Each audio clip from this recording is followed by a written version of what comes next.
বৰষাপাৰাত ৰিয়ান বনাম ৰুতুৰাজ সন্ধিয়া ৰাজস্থান ৰয়েলছ আৰু চেন্নাই ছুপাৰ কিংছৰ হাই ভল্টেজ মেচ অধিনায়ক ৰিয়ানক প্ৰশংসা মুখ্য প্ৰশিক্ষক ৰাহুল দ্ৰাবিড়ৰ গুৱাহাটীত উপস্থিত ধোনীসহ CSKৰ তাৰকা ক্ৰিকেটাৰ উৎফুল্লিত হাজাৰ হাজাৰ অনুৰাগী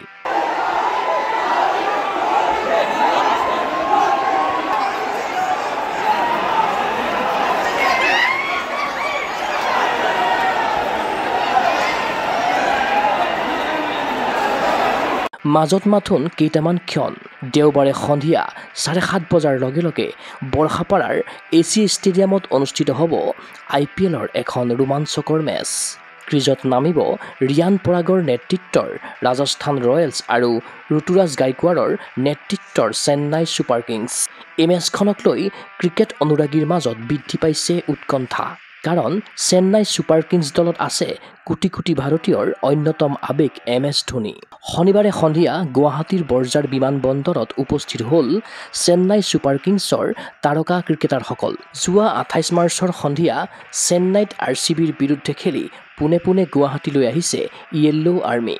বিশেষ বিমানযোগে বৰজাৰ বিমানবন্দৰত অৱতৰণ কৰাৰ পাছতে কটকটীয়া নিৰাপত্তা বেষ্টনীৰ মাজেৰে ৰেডিসন ব্লুলৈ লৈ যোৱা হয় CSKৰ দলটোক ধোনীসহ চেন্নাই দলৰ ৰথী মহাৰথীসকলক ওচৰত দেখা পাই উৎফুল্লিত হৈ পৰিল চেন্নাই ছুপাৰ কিংছৰ অনুৰাগীসকল পোন প্ৰথমবাৰৰ বাবে গুৱাহাটীলৈ অহা IPL দলটোক হৰ্ষ উল্লাসৰ মাজেৰে বিমানবন্দৰত স্বাগতম জনালে অনুৰাগীয়ে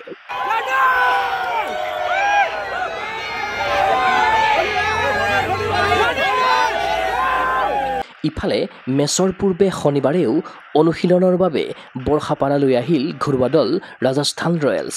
আলহী দল চেন্নাই ছুপাৰ কিংছক ৰুধিবলৈ সন্ধিয়া 5 বজাৰ পৰা 8 বজালৈ কঠোৰ অনুশীলনত ব্ৰতী হ'ল ৰিয়ান পৰাগৰ নেতৃত্বৰ ৰাজস্থান ৰয়েলছ নিজৰ প্ৰিয় ক্ৰিকেটাৰজনক এবাৰ ওচৰৰ পৰা চাবলৈ AC ক্ৰিকেট ষ্টেডিয়ামৰ বাহিৰত ৰৈ থাকিল RR দলৰ অনুৰাগী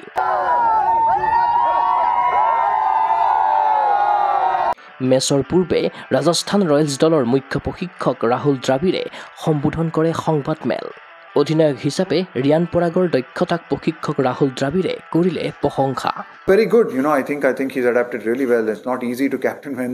your team is scoring 280 runs on a flat wicket, and that was like it's like the first game is probably, a tough game to be as a captain. But I think the calmness that he showed and the fact that, that didn't seem like our team was panicking or it was helter-skelter anywhere. So I think that was really good. I think even yesterday, in that game against KKR, his brave decision to bring himself on, realizing that the wicket was turning, two left-handers batting, to bowl the 5th over in the power play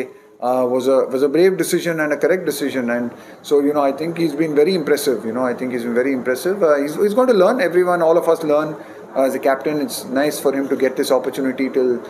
Sanju is able to field again. I'm really been impressed with him, the way he's conducted himself on the field and even in the team meetings, the way he's contributing, the way he's sharing his thoughts and his ideas. He's very clear, he's very, sorted in that sense. So, yeah, very impressive. Early days and it's nice for us as, again, a team that's looking to develop people and players. Of course, it's unfortunate that Sanju, who's our captain, was not able to captain and play for us. But I think in a way, it's nice that we were able to give Rian, who was our vice captain, a chance to captain in a few games and give him that exposure and experience as well. উল্লেখ্য যে দেওবাৰৰ মেচৰ পূৰ্বে নৃত্যানুষ্ঠান পৰিৱেশন কৰিব অভিনেত্ৰী সাৰা আলী খানে অনুষ্ঠানত অংশগ্ৰহণৰ বাবে শনিবাৰে বিয়লি গুৱাহাটীত উপস্থিত হৈছে অভিনেত্ৰীগৰাকী এতিয়া হাজাৰ হাজাৰ ক্ৰিকেট অনুৰাগী অধীৰ আগ্ৰহেৰে ৰৈ আছে ৰাজস্থান ৰয়েলছ আৰু চেন্নাই ছুপাৰ কিংছৰ হাই ভল্টেজ মেচখন চাবলৈ চেন্নাই ছুপাৰ কিংছৰ বিৰুদ্ধে কি ৰণকৌশল অৱলম্বন কৰিব লোকেল বয় তথা ৰাজস্থানৰ অধিনায়ক ৰিয়ানে তাৰ ওপৰতো দৃষ্টি ৰাখিব অনুৰাগীয়ে লগতে বৰষাপাৰাৰ ষ্টেডিয়ামত বহি